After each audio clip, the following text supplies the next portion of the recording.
৫ জুলাই ২০১৭ স্নিগ্ধ সকালে একজন ব্যক্তি ব্যাংককে তার নিজের বাড়িতে ল্যাপটপের সামনে বসে আছে। অনলাইনে এই ব্যক্তি শুধুমাত্র একটি ছদ্মনামে পরিচিত, আলফা ও টু। লোকটি একজন মাল্টিমিলিয়নিয়ার, লাক্সারিয়াসভাবে জীবনযাপন করে এবং এক্সপেন্সিভ অনেকগুলো গাড়ির কালেকশন রয়েছে তার দখলে। সে থাইল্যান্ডে নিজেকে খুবই নিরাপদ মনে করে। হঠাৎ সে তার বাড়ির সামনে একটি বিকট শব্দ শুনতে পায়। একজন মহিলা টয়োটা ক্যামরি মডেলের একটি গাড়ি তার বাসার সামনের গেটে ক্রাশ করেছে। লোকটি তার ল্যাপটপ ওপেন অবস্থায় রেখেই রুম থেকে বের হয়ে গেটের সামনে দুর্ঘটনাস্থলে ছুটে যায়। কিন্তু এটি ছিল লোকটার জন্য খুবই মারাত্মক একটা ভুল। ড্রাইভার সিটে বসে থাকা মহিলাটি ছিল রয়্যাল থাই পুলিশ ফোর্সের একজন দুর্ধর্ষ এজেন্ট। এফবিআই এবং ডিইএ ইনভেস্টিগেটররা দীর্ঘ কয়েক মাস ধরে শুধুমাত্র এই মোমেন্টটার জন্যই অপেক্ষা করছিলেন। 7টি দেশের অথরিটি শুধুমাত্র এই দিনটার জন্যই নিরলসভাবে তাদের কাজ করে গেছে। ডার্ক ওয়েবের কিং খ্যাত রহস্যময় এই ব্যক্তি কিংপিং এর সন্ধান কি তাহলে ফাইনালি আজ আলোর মুখ দেখবে?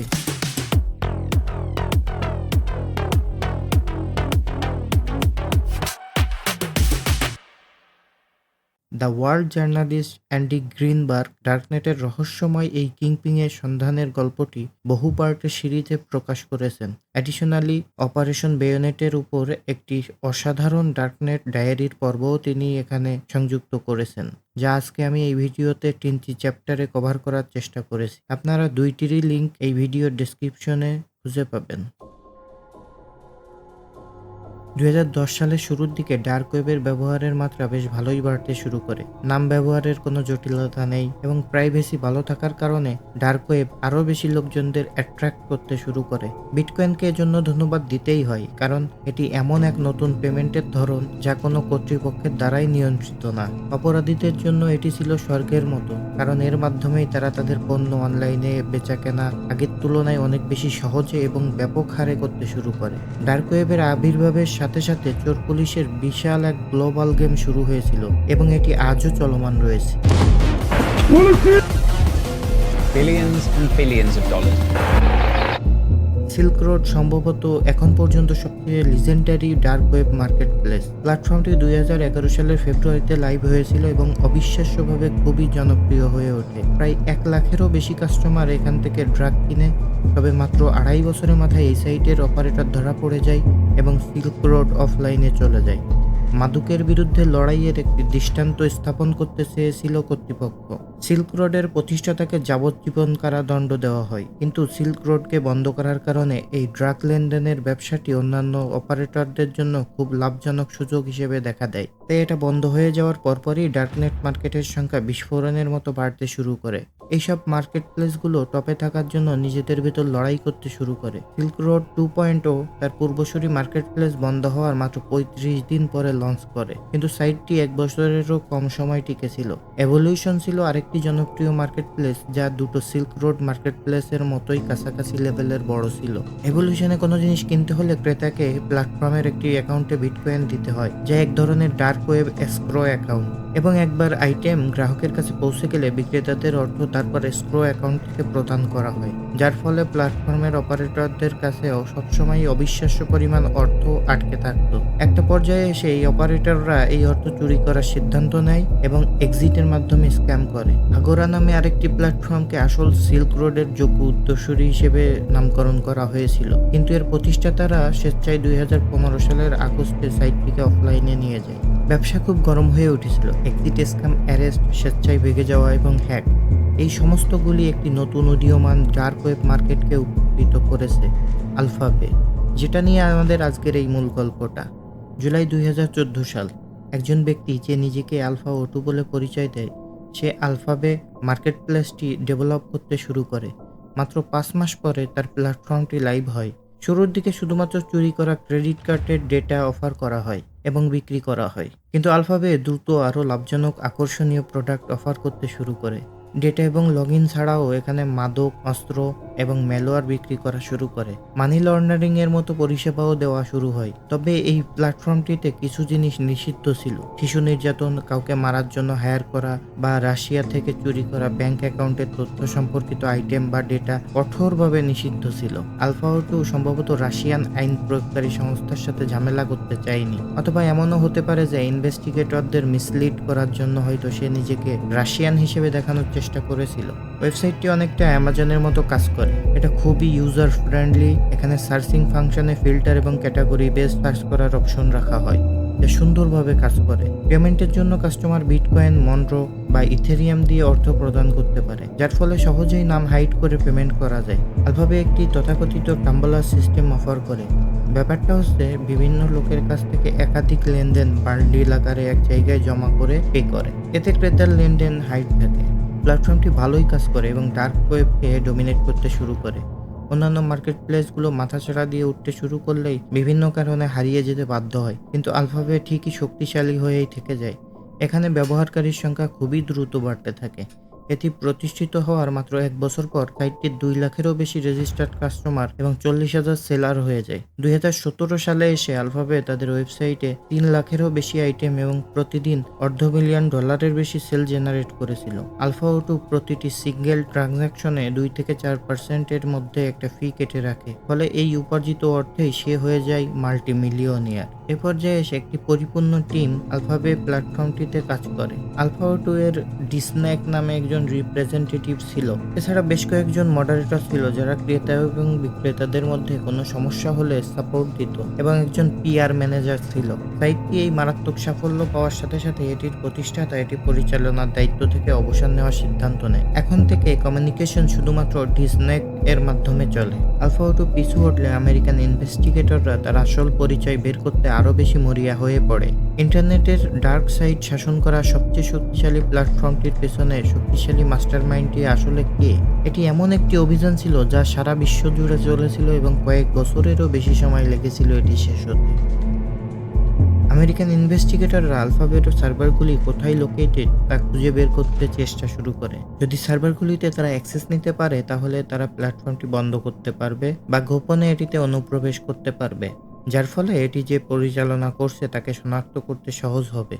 সাধারণত IP অ্যাড্রেসগুলো ইউজার এবং সার্ভারের লোকেশন সম্পর্কে তথ্য প্রদান করে, কিন্তু টরের মতো ক্লোজ নেটওয়ার্ক সিস্টেমে ওয়েবসাইটের ডেটা আদান প্রদান বিশ্বজুড়ে বেশ কয়েকটি র্যান্ডম সার্ভারের মাধ্যমে পাঠানো হয়। অনেকগুলো সার্ভারের মাধ্যমে রাউটিং হবার কারণে এগুলোকে আবার ব্যাকট্রেস করা যায় না। এই প্ল্যাটফর্মটিকে উদ্দেশ্যমূলকভাবে ডিফিকাল্ট করে তৈরি করা হয়েছে, যেন সার্ভার, অপারেটর, সেলার কে কোন জায়গা থেকে কি করতেছে তা খুঁজে বের করা সহজে না যায়। যে কারণে আমেরিকান ইনভেস্টিগেটররা একটি ভিন্ন উপায় খুঁজে বের করতে চেষ্টা করে। তারা কাস্টমার সেজে প্ল্যাটফর্মটিকে ব্রাউজ করতে শুরু করে এবং নাম ঠিকানা গোপন রেখে ড্রাগ কিনতে শুরু করে। মূলত উদ্দেশ্য ছিল সেলারদের যদি কখনো কোনো ভুল হয় সেই তথ্যটি কাজে লাগানো। সম্ভবত পণ্যের প্যাকেজিং বা ডাক টিকিট থেকে সংশ্লিষ্ট ড্রাগ ডিলারের পরিচয়ের কোনো সূত্র মেলে। তারপর এটার উপর নির্ভর করে তারা তাকে গ্রেফতার করতে পারবে। কিন্তু এগুলো তো হচ্ছে স্মল ফিশ। ডিলার একজন যায় তো আরো কয়েকটার উদ্ভব হয়। ইনভেস্টিগেটররা আলফা O2কে ধরতে চায়, কিন্তু আলফাবে এর পিছনে মাস্টারমাইন্ড পারসন সর্বদা সর্বোচ্চ সতর্কতা অবলম্বন করেছিল। সেই লুকোচুরি খেলার প্রতিটি নিয়ম জানে ভালোভাবে।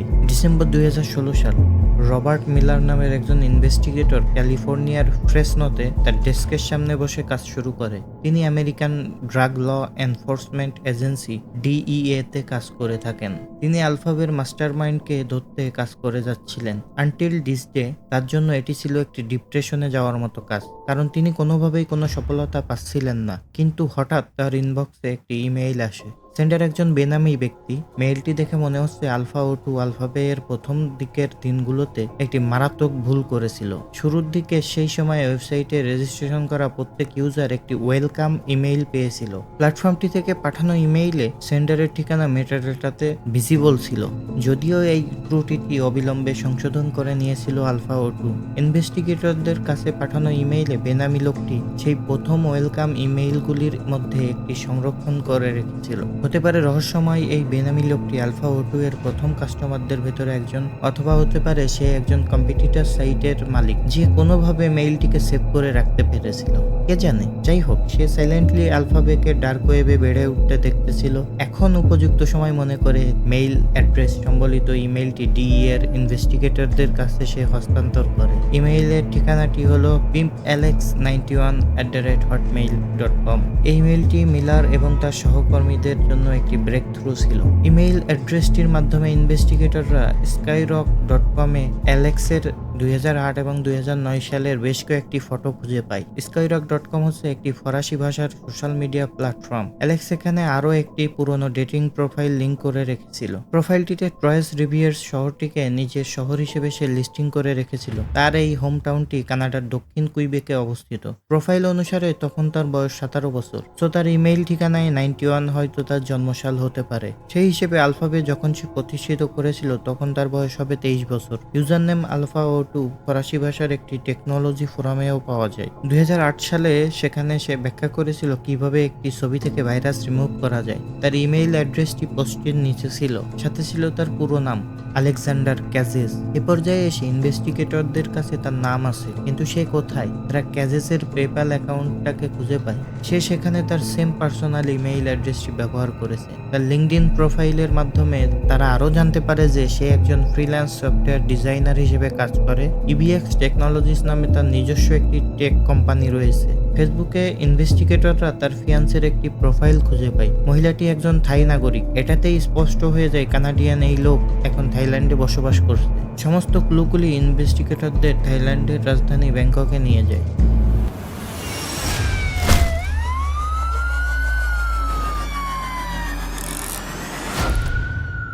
Bangkok.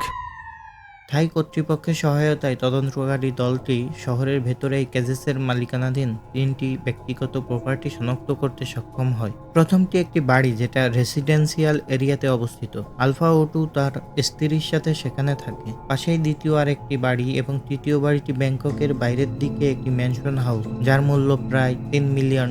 এছাড়া ফুকেটে তার একটি হলিডে হোম রয়েছে এবং সাইপ্রাসে আরেকটি ভিলা কেনার কাজ প্রক্রিয়াধীন রয়েছে। ইনভেস্টিগেটররা তাকে ফলো করতে শুরু করে। মাল্টিমিলিয়নিয়ারের লাইফস্টাইল বলে কথা বুঝেনি তো। বেশ কয়েকটি লাক্সারিয়াস গাড়ি তার রয়েছে। ক্যাজেস তার ল্যাম্বরগিনিতে বসে ব্যাংককের চারপাশে ঘুরতে বেশ পছন্দ করে। এজেন্টরা তাকে ফলো করতে থাকে। তার চলাচলের রুট ধরে ছায়ার মতো অনুসরণ করতে থাকে তারা, এবং তার আইফোনটাকেও ট্র্যাক করতে শুরু করে। ক্যাজেস যদিও তার স্ত্রীর সাথে একটি সুন্দর বিলাসবহুল বাড়িতে বসবাস করে থাকে, কিন্তু সে তার অন্যান্য মেয়ে সঙ্গীদের নিয়ে ব্যাংককে তার ভিন্ন বাড়িটিতে সময় কাটায়। ইনভেস্টিগেটররা এই জায়গাটিকে ব্যাচেলার প্যাড নামে নামকরণ করে। ক্যাজেস একজন পিকআপ আর্টিস্ট ফোরামের সক্রিয় সদস্য। সেখানে পুরুষরা পরস্পরকে পরামর্শ দেয় কিভাবে নারীদের সাথে সম্পর্কের ক্ষেত্রে সফল হওয়া যায়। সেখানে তার নাম দেওয়া রোমিও। ক্যাজেস সেখানে সেক্সুয়াল টাইপের অনেক কিছু নিয়ে মত প্রকাশ করে এবং তার সফল যৌন জীবন সম্পর্কে একটি লাইভ ব্লগ লেখে, যা মূলত বিকৃত টাইপের কাজ কারবার। এসব ছাড়া তার দৈনন্দিন জীবন বেশ নর্মাল। ডার্ক ওয়েবের কিং এর মতো মানুষের জন্য রিমার্কেবল টাইপের কিছু না। সে তাড়াতাড়ি ঘুম থেকে উঠে তার সোশ্যাল মিডিয়া অ্যাকাউন্ট চেক করে, ল্যাপটপে বসে কাজ করে, বেশিরভাগ সময় বাড়িতেই থাকে। টাইম টু টাইম সে একটি ভাষা শিক্ষা কোর্সে অ্যাটেন্ড করে, স্ত্রীর সাথে রাতে ডিনারে যায়। তার দৈনন্দিন কর্মকাণ্ড এই রুটিনের ভিতরেই সীমাবদ্ধ। কর্তৃপক্ষ খুবই সতর্কতার সাথে তাকে গ্রেপ্তারের প্ল্যান তৈরি করে। 2017 সালের জুন মাসে তাকে ধরার অভিযানের কয়েক সপ্তাহ আগে কয়েকজন আমেরিকান এজেন্ট ব্যাংককের অ্যাথেনি নামক 5 স্টার হোটেল লাউঞ্জে বসেছিল। হঠাৎ করে ক্যাজেস সেখানে হাজির হয়। সে তার পোর্শে প্যানোরামা মূল ফটকের সামনে ক্যাজুয়ালি রেখে ঢুকে পড়ে এবং লবির এরিয়া দিয়ে সোজা এজেন্টের দিকে হেঁটে যায়। ব্যাংকক এমন একটি জায়গা যেখানে হাজার হাজার হোটেল রয়েছে। ডার্ক ওয়েবের কিং কি আর সিকিউর কোনো হোটেল পেল না? এত জায়গা থাকতে তার এখানেই আসতে হলো। ক্যাজেস এজেন্টের থেকে কয়েক মিটার দূরে একটি টেবিলে বসে পড়ে। ইনভেস্টিগেটররা কখনোই তার সাথে এত ক্লোজ হওয়ার চেষ্টা করেনি। What a coincidence! সে এখানে মূলত একটি বিজনেস ডিনারের আমন্ত্রণে এসেছিল। কে জানতো যে মাত্র এর ঠিক 1 মাস পরে ক্যাজেস মারা যাবে। আলফাবে এই সময়ের বিশ্বের সবচেয়ে বড় ডার্কনেট মার্কেট, কিন্তু অন্যান্য মার্কেট প্লেসের সাথে কম্পিটিশনও রয়েছে। ইউরোপে হানসা নামের একটি মার্কেট প্লেস খুবই দ্রুত বৃদ্ধি পায়। ইউরোপীয় কর্তৃপক্ষ বা গোয়েন্দাদের এই হানসা ব্যস্ত রেখেছে। একজন সিকিউরিটি রিসার্চারের পরামর্শে ডার্ক ইনভেস্টিগেটররা হানসা মার্কেট প্লেসের সার্ভার খুঁজে পায়, যেটি নেদারল্যান্ডের একটি ডেটা সেন্টারে লোকেটেড। একটি সুবর্ণ সুযোগ ইনভেস্টিগেটরদের হাতে আসে। তারা সার্ভারগুলি মনিটর করতে থাকে, ডেটা কপি করে সংরক্ষণ করে এবং সাইটের অপারেটরদের কাছ থেকে অগণিত চ্যাট এন্ট্রিগুলোর পর্যবেক্ষণ করতে থাকে। তারা জানতে পারে যে অপারেটররা জার্মান, যারা সম্ভবত এখনও জার্মানিতে বাস করে। জার্মান ফেডারেল ক্রিমিনাল পুলিশ ভিকেএ এর সাথে একত্রে ডাচরা হানসা মার্কেট প্লেসটিকে তাদের নিয়ন্ত্রণে আনতে চায়। কিন্তু হঠাৎ করে হানসা মার্কেট প্লেসটি ডাস সার্ভার থেকে উধাও হয়ে যায়। সাইটের অ্যাডমিনরা সম্ভবত টের পেয়ে গিয়েছিল যে তাদের সার্ভারগুলিকে কপি করা হয়েছে। অপারেটরদের চ্যাটে ইনভেস্টিগেটররা কয়েকটি বিটকয়েনের অ্যাড্রেস খুঁজে পায়। তারা এই বিটকয়েন ওয়ালেটগুলির লেনদেন ট্র্যাক করা শুরু করে। শেষমেশ এই ট্রানজাকশনগুলো কোনো না কোনো ডাস ক্রিপ্টো এক্সচেঞ্জে গিয়ে শেষ হয়। তারা এক্সচেঞ্জের সাথে যোগাযোগ করে এবং ট্রানজাকশনের ডেটা চায়। ডেটা পর্যালোচনার পর দেখা যায় বিটকয়েনের লেনদেন লিথুয়ানিয়ায় হয়েছে। সেখানকার কর্তৃপক্ষের সাথে মিলে জার্মান এবং ডাসরা নতুন সার্ভারগুলি শনাক্ত করার চেষ্টা করে। এবার যদিও কর্তৃপক্ষ চেয়েছিল এখানেই থেমে যেতে, কিন্তু অপ্রত্যাশিত কিছু ঘটে যায়। এফবিআই ইউরোপীয় কর্তৃপক্ষকে তাদের আলফা ও টুকে গ্রেপ্তার এবং আলফাবে বন্ধ করার পরিকল্পনার কথা জানায় এবং অপারেশন বেয়োনেট এর জন্ম হয়। এই অভিযানটি এফবিআই এবং ডিইএ দ্বারা পরিচালিত হয়েছিল, যেখানে আরও মোট 7টি দেশের আইন প্রয়োগকারী সংস্থার সহযোগিতা জড়িত ছিল। ইউরোপলও ইনভলভ ছিল। এফবিআইকে নির্দেশ দেওয়া হয়েছিল আলফাবেকে টেকডাউন করার জন্য অপেক্ষা করতে, যতক্ষণ না ডাসরা জার্মানদের সহযোগিতায় হানসা মার্কেট প্লেসটির পুরোপুরি নিয়ন্ত্রণ নিতে সক্ষম হয় ততক্ষণ পর্যন্ত। কারণ ছিল যদি আলফাবেকে আগেই টেকডাউন করা হয় তবে হানসাতে নতুন বায়ার এবং সেলাররা একসঙ্গে লেনদেন করতে হুমড়ি খেয়ে পড়বে। ডার্ক ওয়েবে এই জিনিস প্রায়শই হয়। একটি সাইট বন্ধ হয়ে গেলে বা এক্সিট স্ক্যাম করলে গ্রাহক এবং ডিলাররা অন্য প্ল্যাটফর্মে মুভ করে, কিন্তু এবার বায়ার সেলাররা এমন একটি সাইটে মুভ করবে যেটি আইন প্রয়োগকারী সংস্থা দ্বারা হাইজ্যাক করা হয়েছে। এই তথ্যের উপর ভিত্তি করে ডাসরা হাজার হাজার সন্দেহভাজন অপরাধীকে দোষী সাব্যস্ত করতে পারে। এটাই সিআইএ এর হানিপট। আলেকজান্ডার ক্যাজেস কিন্তু এসবের কিছুই জানে না। সে তার ল্যাম্বরগিনিতে ব্যাংকক দিয়ে গাড়ি চালিয়ে ঘুরে বেড়াচ্ছে, তার প্রিয় ফোরামে অশ্লীল টপিকে লেখালেখি এবং তার স্ত্রীর সাথে প্রতারণা করেই দিন কাটাচ্ছে। 20 জুন 2017-তে মিশনের প্রথম অংশ সফল হয়। লিথুয়ানিয়ায় ডাটা সেন্টারে ডাচ বাহিনী হামলা চালায়। একই সময়ে জার্মান কর্তৃপক্ষ সিগেন এবং পোল্যান্ডের হানসা মার্কেট প্লেসের 2 অপারেটরকে গ্রেপ্তার করে। অপারেটররা গ্রেপ্তারের আগে কাউকে সতর্ক করতে পারেনি। হানসা মার্কেট প্লেসটি এখন ডাচ গোয়েন্দাদের কন্ট্রোলে রয়েছে, কিন্তু ডার্ক ওয়েব জগতের কেউ এ সম্পর্কে জানেই না। 5 জুলাই 2017, ব্যাংকক। এটাই সময় ক্যাজেসকে ধরার জন্য গোয়েন্দাদের হাতে একটি ওয়ারেন্ট রয়েছে। আজ রয়্যাল থাই পুলিশ, ডিইএ এবং এফবিআই তাকে গ্রেপ্তার করবে। আলফা ও টুকে অবশেষে 2 বছরের বেশি সময় পরে গ্রেপ্তার করা যেতে পারে। একটি গ্রে কালারের টয়োটো ক্যামেরি ক্যাজেসের বাড়ির দিকে একটি ডেড এন্ড রোড দিয়ে নেমে যাচ্ছে। ড্রাইভিং সিটে রয়েছে রয়্যাল থাই পুলিশ ফোর্সের একজন নারী এজেন্ট। ডেড এন্ড রোড হওয়ায় সে থেমে ক্যাজেসের বাড়ির নিরাপত্তা রক্ষীকে বলে যে সে ভুল মোড় নিয়ে ঢুকে পড়েছে। সে গাড়ি ঘুরিয়ে ব্যাকে যেতে চায়, কিন্তু অনিচ্ছাকৃতভাবে একটি ছোট দুর্ঘটনা ঘটায়। উদ্দেশ্য ছিল কোলাহল এবং বিশৃঙ্খলা যেন ক্যাজেসের দৃষ্টিগোচর হয়। সে কোনো কিছু না ভেবেই ক্যাজুয়ালি যেন বেরিয়ে আসে। এই অংশটি মারাত্মকভাবে গুরুত্বপূর্ণ ছিল, কারণ তাকে গ্রেপ্তার করার সময় তার ব্যবহৃত ডিভাইসগুলো আনলক করা অবস্থায় পাওয়া দরকার। কারণ যদি কোনোভাবে তার হার্ড ড্রাইভগুলো লক করা থাকে এবং এনক্রিপ্ট করা থাকে তবে কর্তৃপক্ষের জন্য আলফাবে অ্যাক্সেস করা কঠিন হবে। ক্যাজেস প্ল্যান মতোই ট্র্যাপে পড়ে। রুমে সবকিছু চালু অবস্থায় রেখেই গেটের কাছে যায়। তার হাতে একটি মোবাইল ফোন ছিল, হয়তো ভিডিও করার উদ্দেশ্যে পকেট থেকে সেটা বের করে। কিন্তু হঠাৎ বেশ কয়েকজন অফিসার ক্যাজেসকে ধরার জন্য ঝাঁপিয়ে পড়ে। সে রুমের ভিতরে ফিরে যাবার জন্য দৌড়ানোর চেষ্টা করে, সম্ভবত তার খুলে রাখা কম্পিউটারটা বন্ধ করতে, কিন্তু সে সুযোগ আর কই। তদন্তকারীরা তার রুমে ছুটে যায় এবং ল্যাপটপটির সন্ধান করে। তার বেডরুমে ডিভাইসটিকে পাওয়া যায় সম্পূর্ণ আনলক অবস্থাতেই। কর্মকর্তারা তাকে ধরে ফেলেছে। আলফা ও টু এখন আলফাবে হোস্টিং সার্ভারে লগ ইন করা আছে। ইনভেস্টিগেটররা ল্যাপটপটিতে অনুসন্ধান করে এবং আলফাবে এর ওয়েবসাইট এবং সার্ভারগুলির জন্য একাধিক পাসওয়ার্ড খুঁজে পায়। কানাডিয়ান এই ডার্ক ওয়েব কিং এর $23 মিলিয়ন সম্পদ ছিল। কর্তৃপক্ষ তার বিলাসবহুল গাড়ি, একটি হোটেল এবং লক্ষ লক্ষ ক্রিপ্টোকারেন্সি বাজেয়াপ্ত করে। ক্যাজেসের স্ত্রীর বিরুদ্ধে অভিযোগ আনা হয়। থাই এই নারীর বিরুদ্ধে অর্থপাচারের অভিযোগ রয়েছে। 1 সপ্তাহ পরে 12 জুলাই আলেকজান্ডার ক্যাজেস মারা যায়। জেল হেফাজতে থাকা অবস্থায় সে আত্মহত্যা করে। ডার্ক ওয়েবের কিং এর ইতিহাস এখানেই শেষ হয়। আলফাবে বন্ধ করার বিষয়টি উদ্দেশ্যমূলকভাবে কর্তৃপক্ষ গোপন রাখে, কারণ হচ্ছে কেউ যেন না জানে কেন এটা অফলাইনে। এটা কি একটা এক্সিট স্ক্যাম নাকি হ্যাক হয়েছে? হয়তো অপারেটররা অবসান নিয়েছে। অ্যাজ এক্সপেক্টেড, অগণিত ব্যবহারকারী অন্যান্য ডার্কনেট প্ল্যাটফর্মগুলিতে স্থানান্তরিত হতে শুরু করে, ইনক্লুডিং হানসা মার্কেট। 4 সপ্তাহ ধরে ডাচ কর্তৃপক্ষ প্ল্যাটফর্মটিতে হাজার হাজার অপরাধীকে বাণিজ্য করতে দেখেছে। তারা মূল্যবান অপরাধমূলক তথ্য প্রমাণ সংগ্রহ করে এবং 20 জুলাই 2017-তে হানসা মার্কেটটিও বন্ধ করে দেয়। একই দিনে ইউএস ডিপার্টমেন্ট অফ জাস্টিস আলফাবে এবং হানসা এর সমাপ্তি ঘোষণা করে, যা বিশ্ব কর্তৃপক্ষের জন্য একটি বিশাল সাফল্য। Today, the Department of Justice announces the takedown of the dark web market Alpha Bay. This is the largest dark market web place takedown in world history. Dark web শুধুমাত্র অপরাধীদের জন্য গড়ে ওঠা কোনো টেকনোলজি নয়, এটা এমন কিছু যা আমাদের ইন্টারনেট জগতে থাকার দরকারও রয়েছে, কারণ এখানে সাংবাদিকরা তুলনামূলকভাবে নিরাপদে তথ্য আদান প্রদান করতে পারে। আলফাবে এর মতো মার্কেট প্লেসগুলো এখনও ডার্ক ওয়েবের প্রতিচ্ছবি। চোর পুলিশের এই বিশ্বব্যাপী খেলা এখনও শেষ হয়নি। অবৈধ ওষুধ, অস্ত্র, জাল টাকা এবং ম্যালওয়্যারের চাহিদা দিন দিন অনেক বৃদ্ধি পাচ্ছে। হানসা মার্কেট এবং আলফাবেকে ভুলে যেতে বেশি সময় লাগেনি। ব্যবহারকারীরা অন্যান্য বিদ্যমান প্ল্যাটফর্মগুলিতে ঠিকই ঝাঁপিয়ে পড়েছে। বেশ কয়েকটি নতুন ডার্কনেট মার্কেট প্লেসের আবির্ভাব হয়েছে, আর সেগুলো আগের মার্কেট লিডারদের থেকে নিজেদের আরও ভালো অবস্থানে নিয়ে গেছে। রাশিয়ার ডার্কনেট মার্কেট হাইড্রার আকার আলফাবের দ্বিগুণের চেয়েও বেশি বড় ছিল। 2021 সালে এটিও জার্মান এবং আমেরিকান কর্তৃপক্ষ দ্বারা বন্ধ করা হয়েছিল।